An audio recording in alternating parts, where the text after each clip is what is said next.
के आइन और कानून को रोंदा, अपने पांव तले रोंदा, और आज वो क्या कर रहा है, बाहर के किसी मुल्क में ट्रैफिक के सिग्नल के ऊपर खड़े होकर सिग्नल के खुलने का इंतजार कर रहा है। जिनकी औकात बाहर जाके एक सिग्नल तोड़ने की नहीं है, वो हमारी जिंदगियों के साथ किस किस तरह से खेलते हैं कि आग को लेके नहीं, पाकिस्तान की खातिर, इस गरीब अवाम की खातिर। और वो गरीब अवाम ये लीडर डिजर्व करती है, वो पाकिस्तान के इस लीडर के साथ, पाकिस्तान के इस बेटे के साथ ये अवाम शाना बशाना खड़ी है।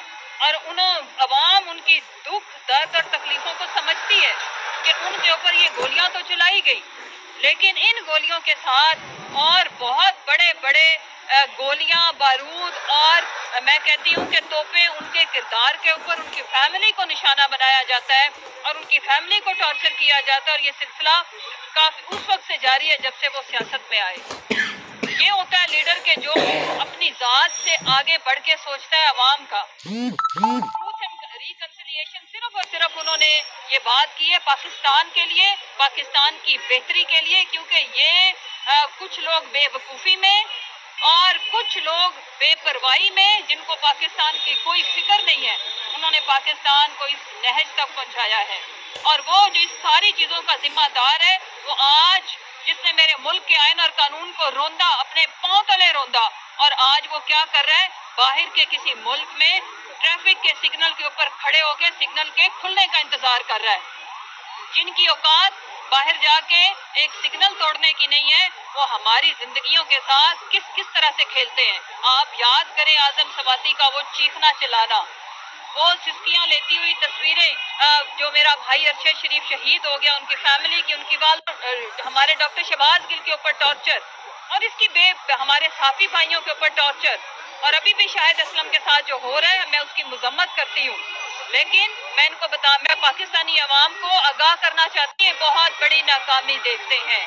जहाँ इनकी सियासत खत्म हो जाती है, जहाँ इनको बर्बादी अपने लिए नजर आती है, वहाँ से ये खान साहब और उनकी फैमिली को टारगेट करते हैं। वहाँ से ये जो अपना डीप फेक का धंधा है उसको चालू करते हैं और टोटा फैक्ट्री को ऑन करते हैं। तो मैं इनको बताती चलूं कि मेरे मुल्क की टेक्सटाइल बंद हो गई है, लेकिन जो चालू है वो तुम्हारी फैक्ट्रियां और तुम्हारी वीडियो ऑडियो सेंटर चालू है, चल रहा है। लेकिन मैं आपको बताती चलूं, अवाम बेवकूफ नहीं है, वो सब समझती है। और मैं शुक्रगुजार हूँ अपने पाकिस्तानी अवाम की, अपनी यूथ की। मैं सोशल मीडिया जितने भी यूजर्स हैं जिन्होंने इनको मुंह तोड़ जवाब दिया हमेशा, और इनको उससे बेहतर अच्छी वो जो आपको पता है कि एक सॉफ्टवेयर भी मौजूद है, टेक्नोलॉजी भी मौजूद है, जो हम बात करते हैं जिसकी वॉइस सैंपल मौजूद है, उसके ऊपर आप जो मर्जी कंटेंट बना लें। लिहाजा बहुत सारे हमारे साथी भाइयों ने, इमरान रियाज खान ने अपने वीलॉग में भी ये बात बताई। तो मैं कहना ये चाहती हूँ कि जहाँ हमारे ऊपर, मेरे वतन अजीज की इकॉनमी के ऊपर, मेरे गरीब मजदूर को आटा लेते हुए मौत नसीब होती है, वहाँ पे ऑडियो वीडियो सेंटर ऑन हो जाता है। तो आपकी बत्ती अवाम बुझाएगी जब आप वोट मांगने जाओगे ना। और जब उनको 10 रुपए में रोटी मिलती थी और आज 25 में भी पैसों के एवज नहीं मिल रही, जब उनको 60-65 में फी किलो आटा मिलता था और आज आटे का रेट डबल करके, तो ये कहते हैं कि हमने इस कौम के ऊपर, मेरे दोस्त मुल्क ने ये कहा। और आज एक वो जो चेरी ब्लॉसम का बेटा, वो जो उसने फ्रस्ट्रेट होकर ट्वीट किया है, तो मैं उसको बताती चलूं, सलमान दुनिया का सबसे बड़ा जोकर तेरा बाप है, जो इस कौम के ऊपर मुसल्लत है, जिसके नाम के साथ वजीर आजम लगता है। ये हम 22 करोड़ 75 लाख अवाम के लिए शर्मिंदगी का बायस है, तुम्हारा बाप है, और उसका नाम है शहबाज शरीफ। तुम्हारा खानदान और तुम्हारी जो नस्ल है पिछली और अगली, तुम हमारे लिए बायस शर्मिंदगी हो, दुनिया के सबसे बड़े जोकर्स हो। नहीं यकीन, एक सर्वे करा लो।